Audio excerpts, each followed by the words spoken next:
On this episode of Talking Addiction and Recovery Podcast, we want to welcome Danny Funt. Thanks for joining. My pleasure. Thanks for having me. Yeah, we're going to get into your book in a moment, and there's so many questions that I have to ask. But before we do, can you just give a little bit of a background about yourself to the audience? Sure. I live in Charlotte, North Carolina. I'm a reporter. I've been covering sports betting for several years now, mainly for the Washington Post.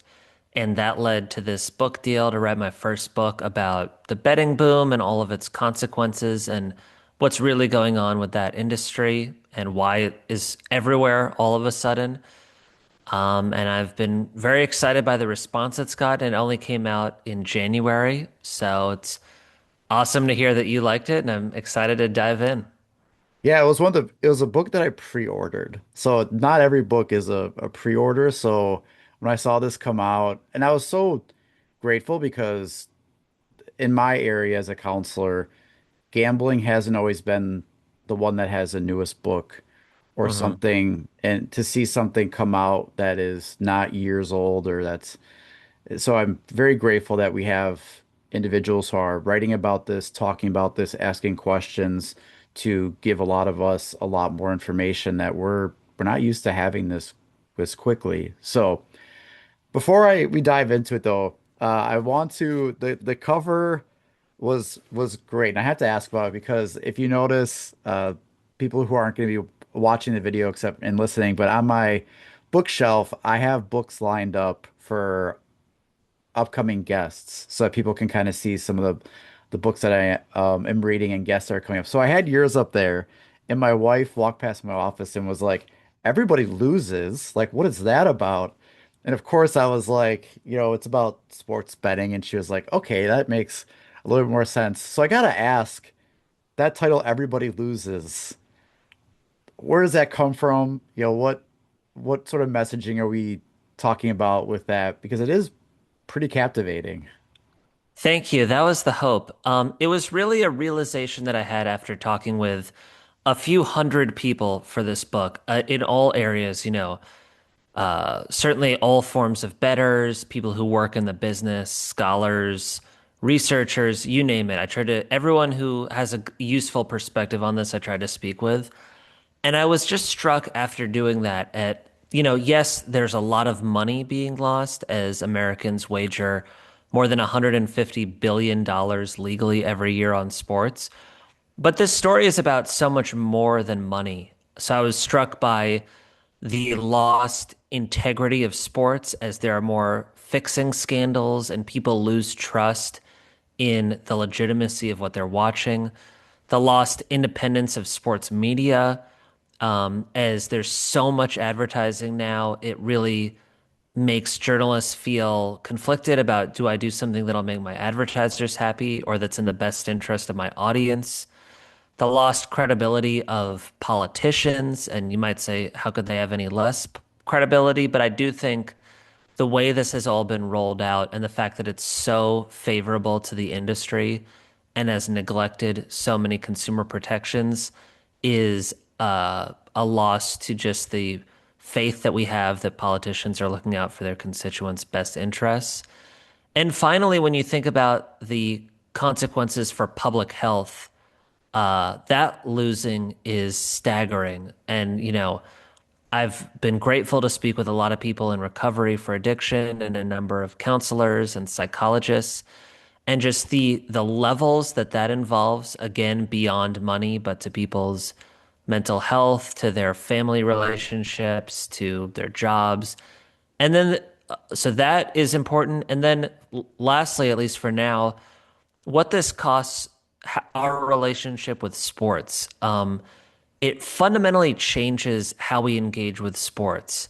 Whether, and I don't want to sound moralistic about that or like there's a right way to be a sports fan, but I think it's safe to acknowledge that when people tell me, they can't enjoy sports unless they have a bet on the line now, I think that's a loss. And it's a little complex exactly how, but we could talk about that. But it's just a lot of losing when you think about it from all those different angles. And there's so many things you brought up that I know I want to talk to you and ask you about with integrity and stuff like that. But that title, I really appreciate it. Coming from my experience as a counselor, I usually talk about how, when you talk about gambling, you can't talk about money, but money is also not everything, that there is a lot of other things that can be problematic and cause issues. And I'm really thankful that you highlighted the losses isn't just money that we're talking about, that there's so many other things that can be impacted because I think we can get hyper focused on the money. We can get drawn into the money. But in that description, there's a lot of other things that by reading your book, people are going to understand is also beyond money as far as the impact. So I really appreciate that. Thanks for sharing that. I'm glad to hear that.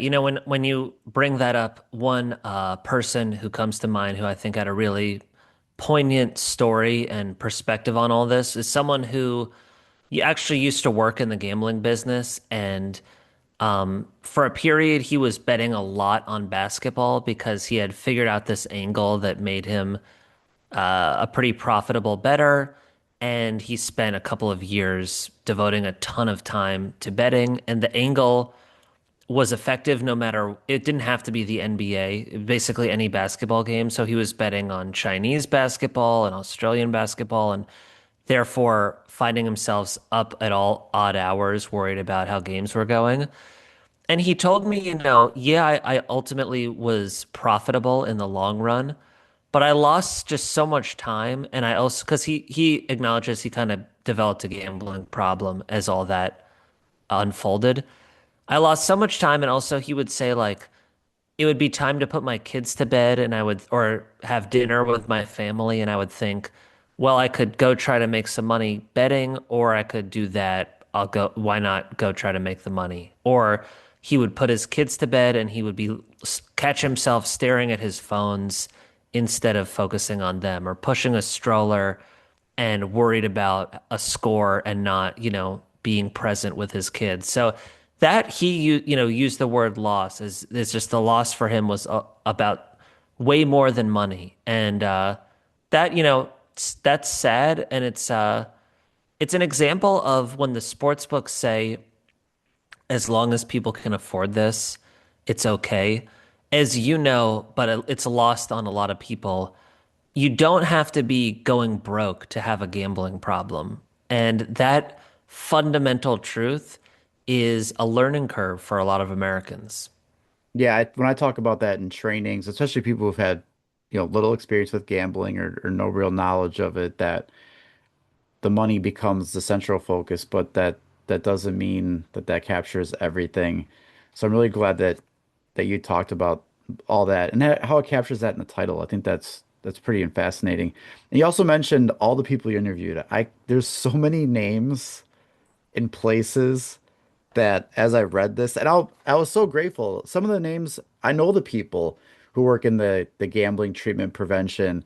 There's some that I've had on my own podcast, so it was great to see some of the people that I've worked with that you've interviewed and talked to in this space. So, how did you approach all these people from different places, different parts of this, and wanting to interview them? Because there was so many different backgrounds. So what was it like for you to try to reach out or talk to some people about what was going to be this book? Yeah, there are a lot of books where they'll really force it to be told through one person's eyes just because narratively that can be convenient. I felt like that just wouldn't remotely do this story justice because you would want to hear from a lot of different people with different perspectives. And as a reporter, it's comforting to know, there's no shame in knowing less than the person you're talking to. That's really the whole point. So I was just endlessly curious to talk to people who have useful insights about this from all angles. As far as the people with lived experience community and counselors and all that, I wanted to just be as respectful as possible and know, I'm not trying to exploit your story just to shock people. I want people to understand that ordinary people go through these problems. Like sometimes we think of this caricature of a problem gambler, and they must be so out of control and so greedy and so reckless in all areas of their life. And, I talk to really smart people who are successful or disciplined and yet have a vulnerability that allowed them to develop a gambling problem. And I thought that was an important story to share. So a lot of it simply came down to I'd like to have a lot of people's, share their side of the story and help them understand what I was trying to accomplish with the book. A whole other category that we could get into is how I got people in the industry to talk to me, because that was a different set of variables to have to navigate. But for most people, it was as simple as, I feel like there's a lot of misunderstandings with sports betting and how things are taking shape. And I'd be grateful if you could help me shed light on all that. Were you surprised at how many people wanted to talk about it? Were you anticipating that I don't know if I'm going to be able to find as many people to share about it? Like at the end, where does that land with you as far as the amount of people you're able to talk to, the different backgrounds? Did that surprise you? Is that what you had hoped for? Did that go beyond? Because I can see where no one's going to want to talk about this. But also I can see where it's like there are people who do want to talk about it. So overall, like how do you look at the end result in how many people you were able to talk to from different backgrounds, lived experience, people who were in the profession who are operators Mhm. or former employees? Where does that land with you after publishing this? I would say there were like three categories of people who I felt different things about related to that. So, as far as people with lived experience, I was surprised that so many were kind enough to tell their story. I felt like there would just be so much shame potentially with that and skepticism of what my motivations were. It's always useful, though, in reporting if someone can vouch for you. So as soon as I earned the trust of a counselor or, someone with a respected voice, and then they could say, hey, Danny's has good intentions, you can feel comfortable speaking with him. That helped a lot. Also, when people just realized how thorough I was trying to be with this, I think that gave me some credibility. So that was by and large really encouraging and made me happy just how many people were down to tell their stories in that group. Then I think about people in sports, and I think a lot of them are walking on eggshells and reluctant to say the wrong thing because the business of sports is so integrated with gambling. A lot of their peers might work in sports media and be supported by gambling advertising, and you don't want to embarrass them. It's just in general, I feel like people are watching their words in sports. And that's why when The Athletic recently did an anonymous survey of the NBA of basketball players, they got some really remarkable feedback about how troubled players are by dealing with all of the negatives that come with this of harassment, the temptation for them to gamble, all of that. They were just saying this didn't seem like it was in our interest for the leagues to do the deals that they did. But I spoke with some players, some agents, but on the whole, I wish more of them had been brave enough, honestly, to talk to me. And then the last group is the industry. And I was really encouraged that a lot of people spoke with me.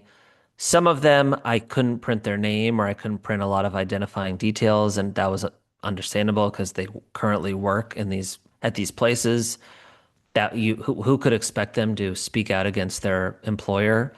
But I think it goes to show that they feel conflicted about how their business is being conducted, especially when you think of it in terms of RG, like whether the industry can be trusted to self-police in the way that it promises that it can, and that it's the industry says, oh, no, we don't need any outside influence on consumer protections. We have this under control. And I think hearing from people in the industry who said they're not buying that was very powerful. So I spoke with a lot of people under those circumstances or former employees who were brave enough to talk to me, and I'm really grateful for that. And they have great perspectives and might have felt a little bit freer to speak their minds. But I was so disappointed that the industry, in a formal capacity, didn't by and large cooperate with my book. I really wanted to talk to executives at these top companies, even people in RG roles who I thought part of why they exist is to answer questions about RG concerns. So, like DraftKings, there was this huge hoopla when they established a chief responsible gaming officer, the first RG official in a C-suite at a sports book. That person wouldn't talk to me. Really no one at the executive level at DraftKings would talk to me. So I think that's disappointing because there's a lot of questions that people have, and I really wish they had wanted to tell their side of the story.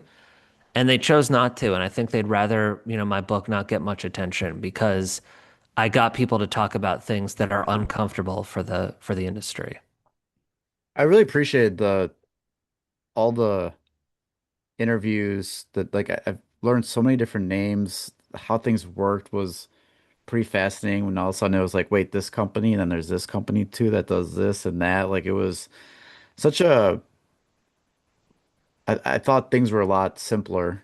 And Mm, sometimes yeah. you kind of help show that there's so much that goes on behind all this. So I really think that all the interviewing you did and the amount of time that would have been and to create that space to ask questions, I really appreciate with lived experience because I've worked a lot in substance use as well, where I've seen people's stories used against them.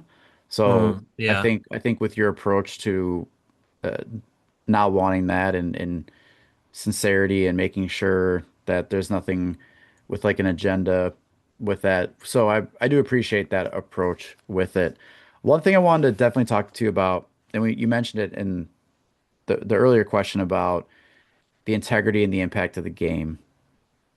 And I started seeing this with fantasy sports years ago. So I started noticing like friends would be in fantasy leagues. We'd be watching like a Packer game, Wisconsin, and all of a sudden another player from a team caught a touchdown and they were like, at first they're like, "Oh, but you know what? That guy's on my team, so I guess I'm Hmm. okay with that." And now you add a lot of money into that equation. So I was at a sporting event, an NBA game, a couple weeks ago, and there was a bad call made. Just gonna say it was a bad call if fans were booing. But I can't tell you how many times I heard comments like, well, we know who the refs are rigged for. Oh, we know who the NBA wants to win this game. Oh, they have to, like, never in my lifetime have I heard so many comments now about gambling related at like a live game from like one call. That to me was like this this isn't about just this is bigger than just like someone gambling, but this is also the impact of like how we engage with sports, how people watch sports, how people, and I think you put on cheering in the wrong places. It's like Yeah. when your team wins, you lose. And Right. that didn't make sense. So I'm curious with everything that you did talk about, where do you look at those things with how this is changing how people are viewing the game? The integrity was the reason why sports betting was not allowed or like not desired. And then all of a sudden it became a whole switch from one side to the other. Yeah, that expression, cheering in the wrong places, was David Stern liked to say that, the former commissioner of the NBA. And they had a number of warnings about gambling that sadly they're all proving true. And that was one of them, that you might get more people to watch because gamblers watch more games, but they might not be watching for the same reasons. And they might lose interest in a favorite team or a favorite player and just be cheering for very arbitrary things. I remember, have you come across Rob Minnick? Yeah. Yeah. Yeah.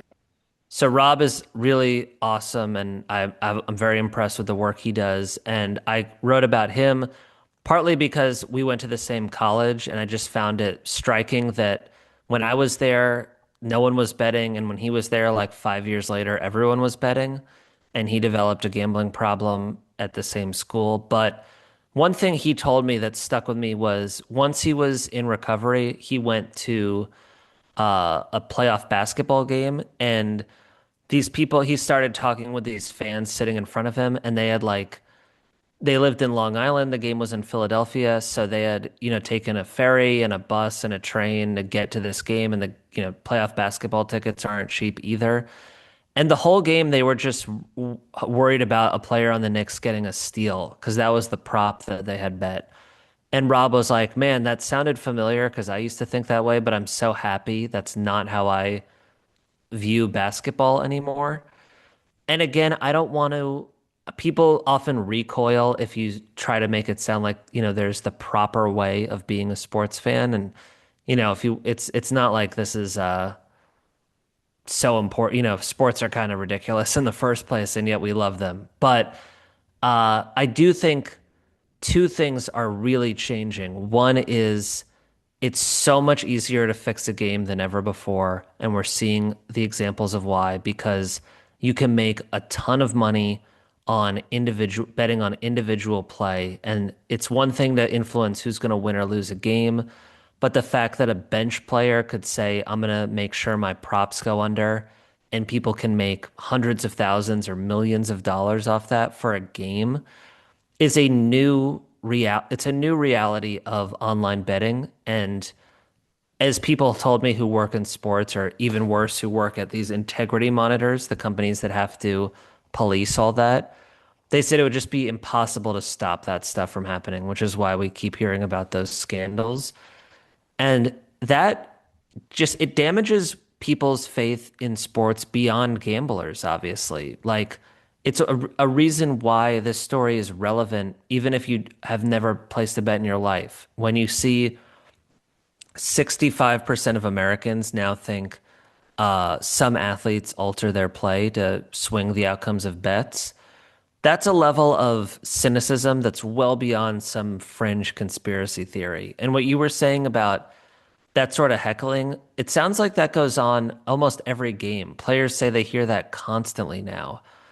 And it's sad, honestly, because like, why should they be worried about that? Why should, it's not, it's a bummer if people think this is professional wrestling at the end of the day. I think that's a concern where like that's where I have where you hear people who are saying like as a result, this is all just basically becoming scripted. Hmm. Like Yeah. every event or every sport is like basically now because of the money on it, because of who has money to win or lose, because of the partnerships, because of the advertising, because of all this, that there's this idea now that like everything is basically becoming scripted. And then this Yeah. is entertainment to watch it. And but all of a sudden it just changes how people are, even if you're right. And I'm glad you said that. Even if you didn't gamble, people are noticing that impact, like that of what's going on. So, and you with why wouldn't that be a concern?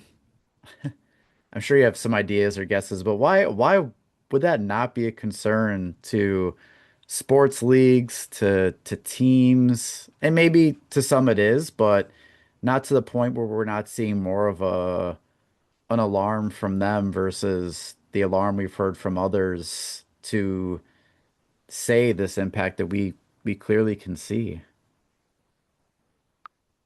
I don't know. I really tried to understand that because it does seem like it's inviting trouble in so many ways. And these are like real problems if people don't trust what they're watching. Like that's the heart and soul of the appeal of sports is believing this is a legitimate competition.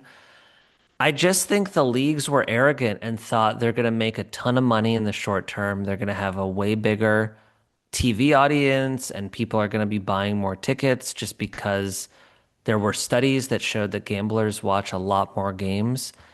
And I guess they thought they could deal with the problems. And maybe they thought they could sweep some of the problems under the rug, which is something I get into in the book as well. That's maybe even more alarming than what we were talking about a minute ago, because the leagues have an ownership interest in the companies that are responsible for flagging suspicious bets. And I remember hearing from a few people, but particularly an NBA agent, who told me, if they ever caught a superstar or if they ever caught a game being fixed that was a really prominent game, not just some, there was, if it was a game that really mattered and people learned that that had been corrupted by gambling, that would kill the league. And he said, there'd be so much pressure for them to not let the public ever know about that because of how damaging it could be. So the fact it's just an extraordinary conflict of interest. And that too gives me doubts about what I'm watching, but I don't think a lot of people understand that. They think one of the perks of legalization was it would help them catch improper betting, and that's just not true. Yeah, I read the I there's usually when there's like some scandal that comes out, I'll notice when there is some quote given back, there's usually like this proves the system actually works Yeah, because we yeah. caught the scandal or we caught it. And I'm like, that doesn't sound like a win. Like that sounds like a lose-lose. Like like Well, that doesn't yeah, sound like a exactly. good It's thing. it's very disingenuous because when a lot of time passes without a scandal, they say, look, all these fears were overblown. And when there are scandals, they say the system is working. I mean, if you're creating a bigger problem and you're occasionally catching more problems that come of that as a result, as you said, that doesn't sound like a win to me either. Yeah, it's that worries me because then it just also means there's a lot, it's like to me when I work, I'm gonna see if this comparison work. Like when I have individuals who see me for drinking and driving. So I'm a substance use counselor as well, and they see me because they got caught drinking and driving. They get involved in court. They got to go to counseling. I usually tell them like this probably wasn't the first time you were drinking and driving. This is probably the first time or the second time you were Right. caught, but a lot of them acknowledge that there was plenty of drinking and driving beforehand. So Hmm. to me, like, just because we got them doesn't mean that there wasn't anything happening all the way up until then that was having consequences, impact, and things Right. that we don't see. So yeah, whenever I read that, I'm like, this doesn't sound like a good. I don't know if that helped your case by saying this helped us catch the big scandal that was going on. The goal is to prevent it from From ever happening. happening. Right, right. And often when someone's caught, it's like years after the fact, and you wonder, isn't the whole point so that you can immediately catch it so we don't have to now worry that multiple seasons of games were affected by this? That's a great analogy that you just gave. Another one that I throw out in the book is some years ago, the Justice Department got in trouble for they had this idea that they would sell cartels rifles that had tracking devices. And the idea was like, okay, we're going to catch, drug dealers because they're going to have guns that we can trace. And the tracking devices didn't really work. So all you had was just more criminals with rifles. And this feels like that, where it's like we've made it much easier for them to corrupt sports. And the promise of being able to detect that corruption doesn't work nearly as well as we were told. One thing I wanted to talk to you about, which I haven't learned as much except from your book, was this whole change in status with VIP bettors. And I remember, back in the day with casinos, it was like comp a room, here's a meal. Like there was catering Right, right. to people like that's not new, right? But how it has definitely changed and how this VIP betting and sports books have gone, which you would think, well, this is an online platform now, this is on your phone, but can you share a little bit about what you learned or just any thoughts you have about that whole area? Because I found that to be something that I don't think most people are aware of, and just how it was going on and just the depths of it and kind of. where we're at with it. I think people thought that that would go away because it's not the old style casino Yeah. perks. Yeah, so any things you want to share with that? Yeah, that had to be my favorite chapter because I didn't realize a lot of that stuff either. Even after covering this for a while, it really opened my eyes to how important that side of the business is. I'd say two things are really different from what you were describing of the back in the day when you'd get a steak dinner or a suite or something comped by a casino.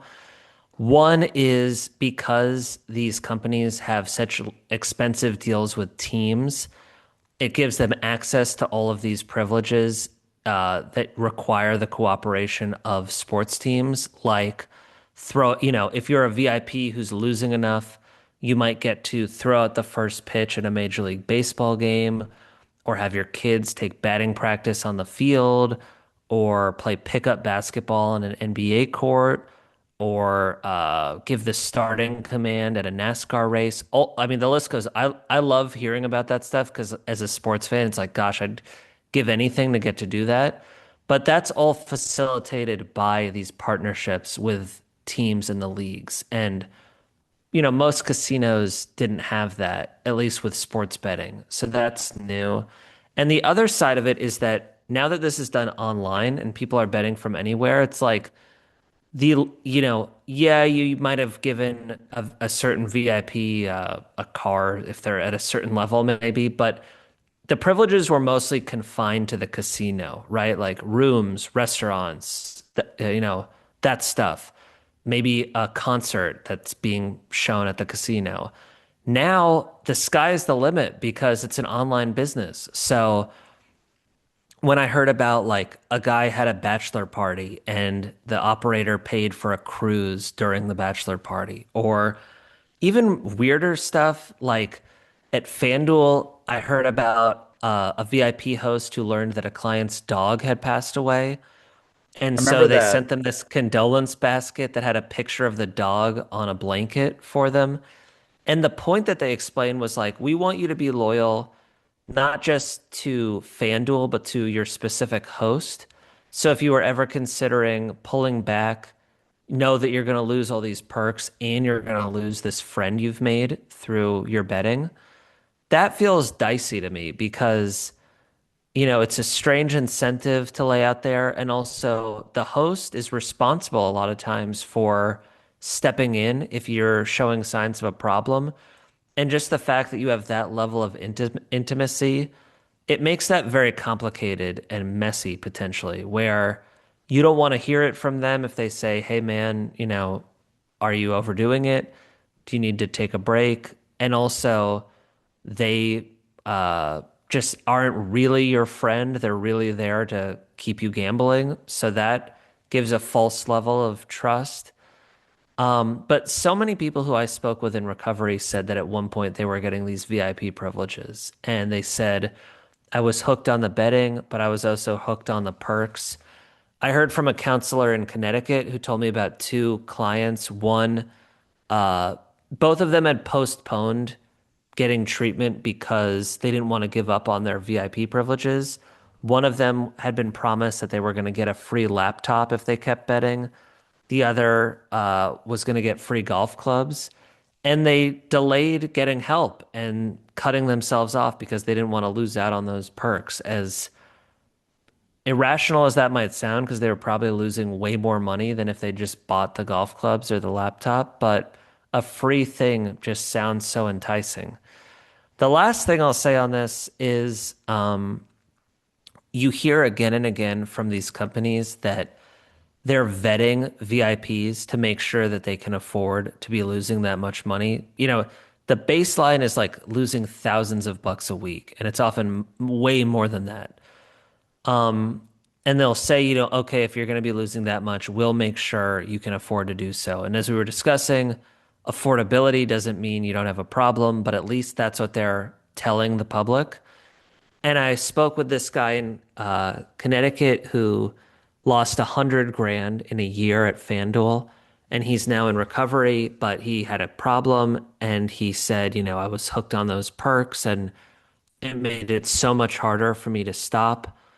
And I was hearing him say that and thinking about these assurances that I had been told that they check, that people have the income or the means to be betting all that.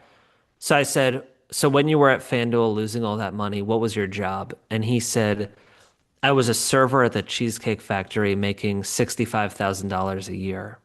And obviously, FanDuel had never made any effort to confirm that he could lose six figures in a year.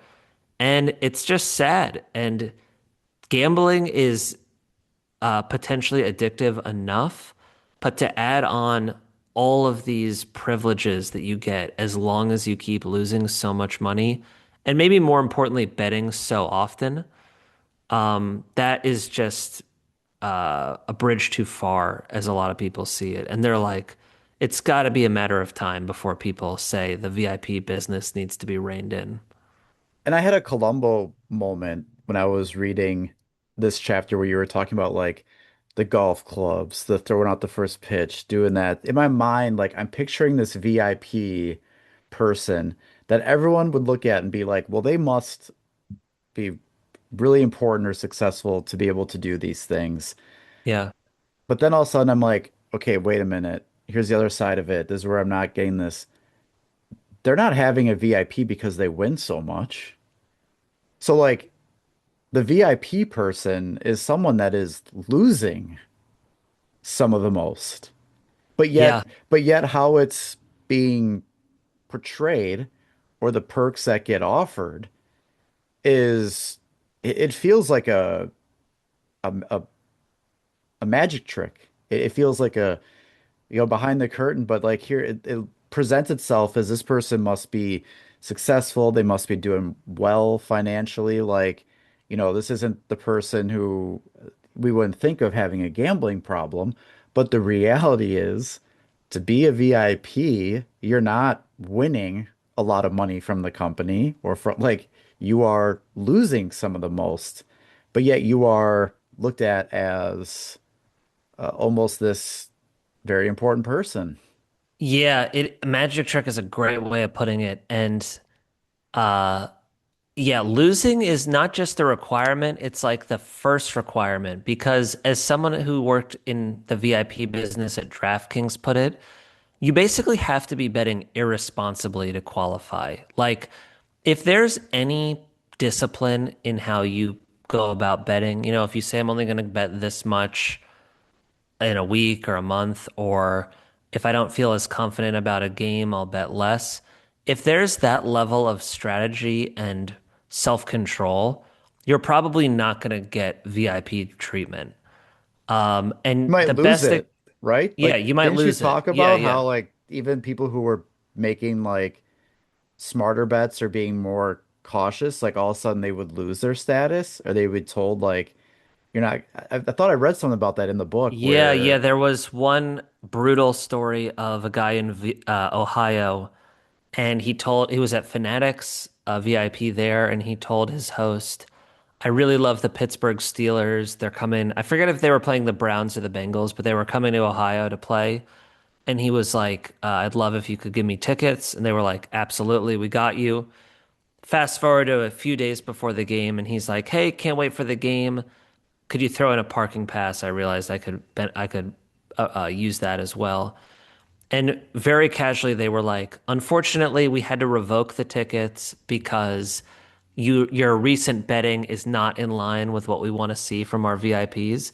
He hadn't broken any rules, hadn't done any of the tricks that people use to win. All he done was place sharp bets on football.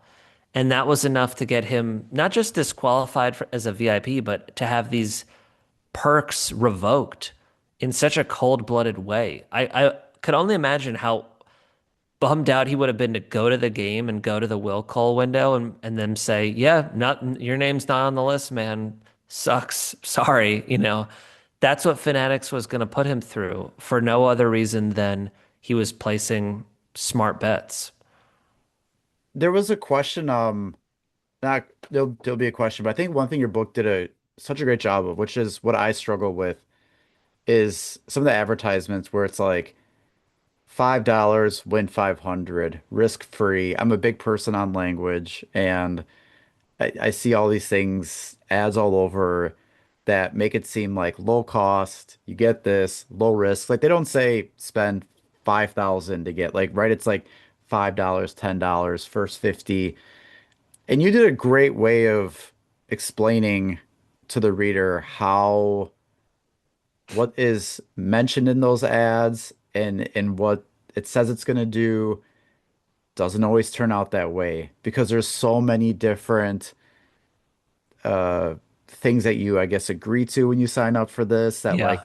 so I can did you learn or can you just share about that because I feel like that's such an area that we are struggling with because of all the advertising that's going on because it sounds like it's risk free when it says risk free or it says bet little you'll win a lot and there's so much that happens after that bet's made that doesn't equal what the commercial is saying. And I thought you did a great job of giving examples, saying you do this, Yeah. you do that, what you found. So can you share a little bit about that? Because I think that's an area that needs to be talked about more.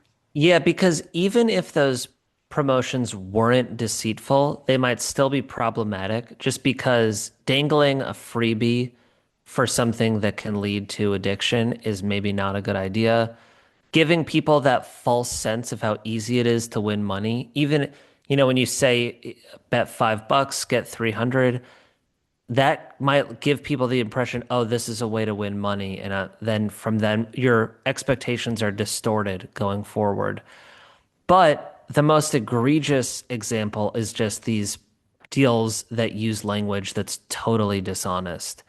Risk free was everywhere for a while, and people thought it's what it says. I have no risk of losing my money. And that wasn't the case. If you read the fine print, you'd know you could absolutely risk everything you bet in $1,000 risk-free deal, or even more than that in some cases. It was brutal. And I heard from people, including former executives at these companies, who were like, yeah, that was wrong. That was dishonest.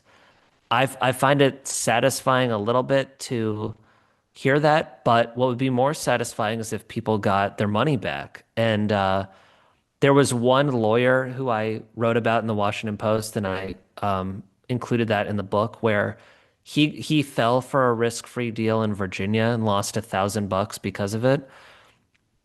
And he contested it with Virginia and with the state gaming authority. But the thing was, he was a lawyer and he worked in government, so he knew how to fight for, his cause. And ultimately, BetMGM, which was the company that he did the bet with, was prepared to give him $12,000 to make up for losing $1,000 risk-free deal, as long as he signs an NDA and didn't tell anyone what had happened. And thankfully, he took his story to me instead and gave up that payout. But I asked a state lawmaker in Virginia who had passed their bill to legalize sports betting, if this guy is going to get this huge compensation because he was tricked by a risk-free deal, shouldn't everyone get this, get a similar payoff? But he was like, yeah, that makes sense to me. And of course, that hasn't happened. But even if the industry has mostly moved off risk-free, no sweat conveys the same misleading promise. Free bets that aren't free is also deceitful.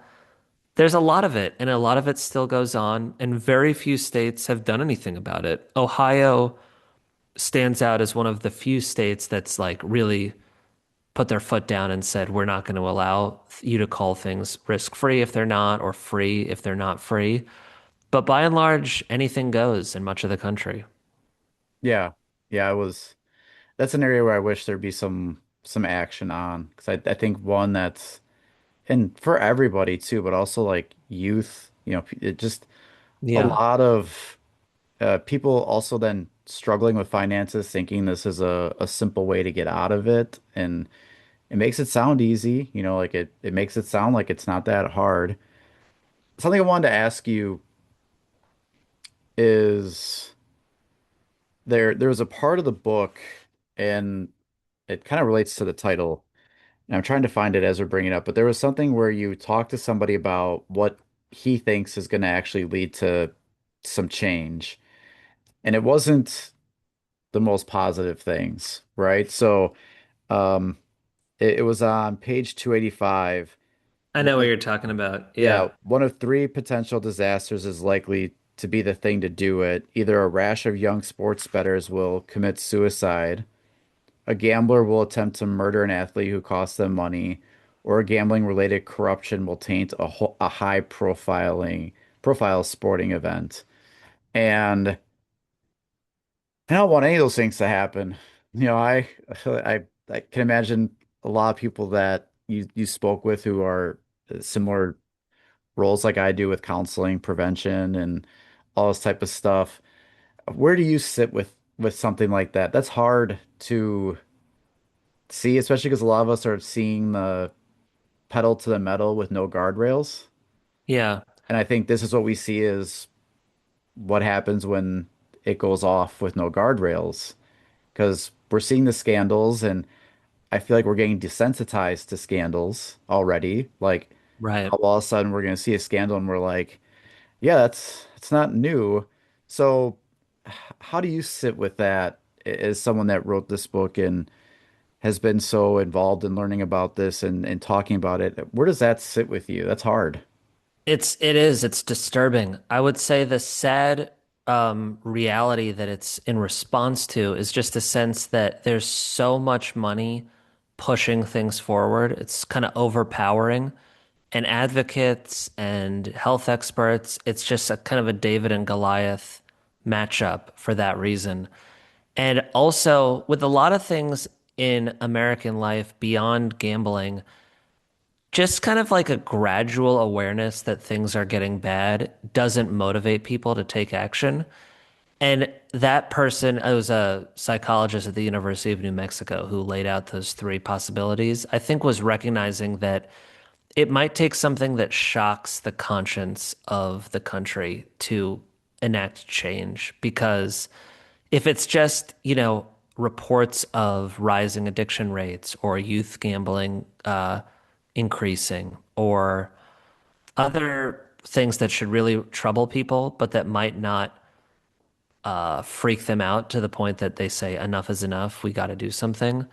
Maybe it would take a disaster to actually counter all the money that's behind the endless expansion of gambling and sports betting, as dangerous as it is just the beginning. It seems like it's leading to so much more interest in gambling and so many more businesses that want to find ways of feeding that market. So, yeah, I'm not good at prognosticating, but it's sad to think that that might be what it takes. Yeah, I know that might be something someone doesn't want to even share or talk about. So I appreciate it because I think that's us to sit with the reality of what we are facing or what people are seeing. Because when those were written, I was like, yeah, that could be exactly what this could lead to, but also is that what it's going to take for more things to change in the meantime? And with, you mentioned it the beginning because we're talking about like prediction markets, we're talking about other things that are already going on that is still changing so quickly in this landscape that for a while gambling didn't really have such acceleration and now it is almost like every day you could find out something new that's going on or something that's happening. So I feel like we could talk for hours, Yeah, which is true. it's been great. I really enjoyed your book. So I wanna ask you one more question before a final takeaway is you had a lot of experience with sports betting, journalism. You interview all these people, you dive into everything from the finances behind it, the different perspectives of those involved. Is what did you walk away with that you didn't anticipate learning by writing this book? Like for you, knowing that you had this idea of what you wanted to write about, and for a lot of people, they're going to be like, I had no clue about 98% of this stuff. Like to them, this could be a whole new everything. For you, what is it that after publishing this and now you're having people read it, you're talking to people about it, what are some of the things that stand out to you from this experience? I mean, there's countless details that surprised me, and I think that's what makes the book engaging. Is just a lot of stuff where you're saying, "Whoa, who would never imagined that's how this works, or that's how people really talk about this." But one thing at least that seems relevant to everything we've been discussing today is was fortunate enough to speak with some people overseas, experts, researchers, even people in the gambling business, in sports in other countries. And a lot of them have dealt with the very problems that we're talking about in the US: misleading promotions, excessive advertising, youth gambling going up, the corruption of sports. All of that is familiar territory elsewhere in the world that's had sports betting for much longer than it's been legal in the US. And the fact that I know this happens a lot with lawmaking in the US, but the fact that so few politicians had any curiosity to learn from those places, I think is really shameful because we're repeating a lot of the mistakes that have been made overseas and that they've been forced to reckon with.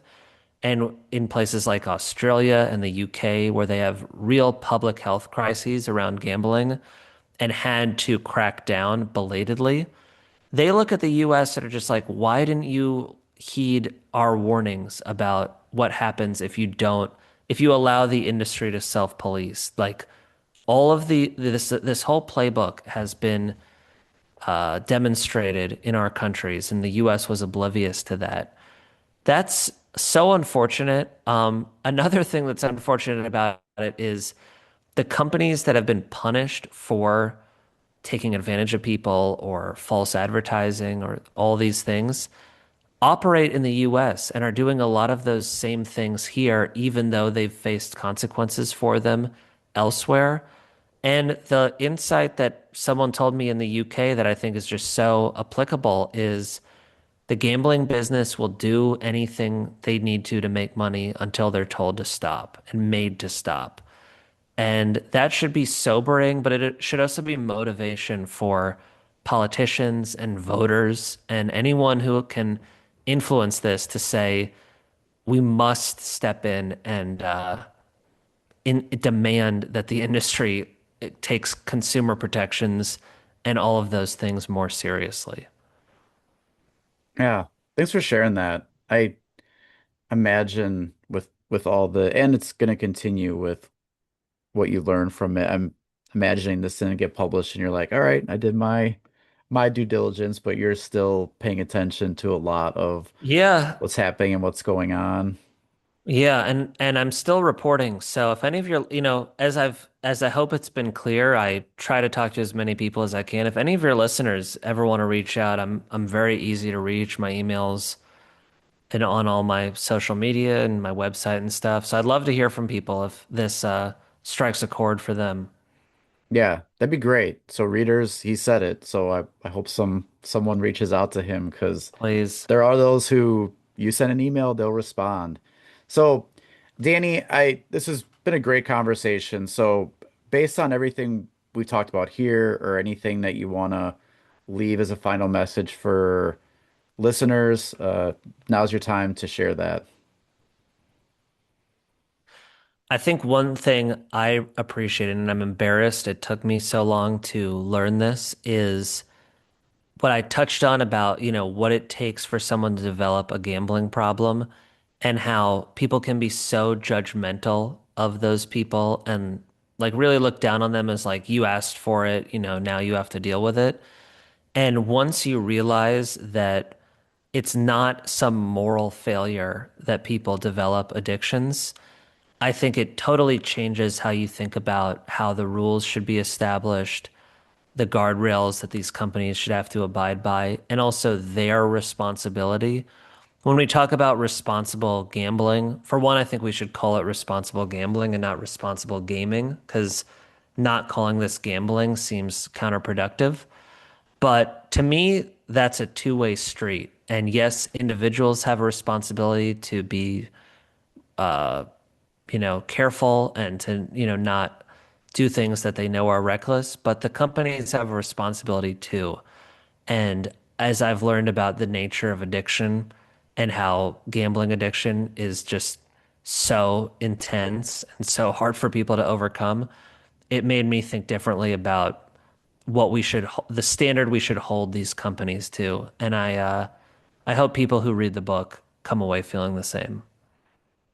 Thanks. This conversation was great. The book, I was telling you before we even started recording that I've already recommended your book to a couple people to Appreciate it. learn about it. And I think it's going to be an eye opener for a lot of people, but also gives us a lot of areas and direction in which we can do some things about this. So the book is Everybody Loses: The Tumultuous Rise of American Sports Gambling. Danny Funt, thanks for joining in the conversation. It was great and looking forward to more of your work in the future. Thanks so much, Andrew. Good speaking with you.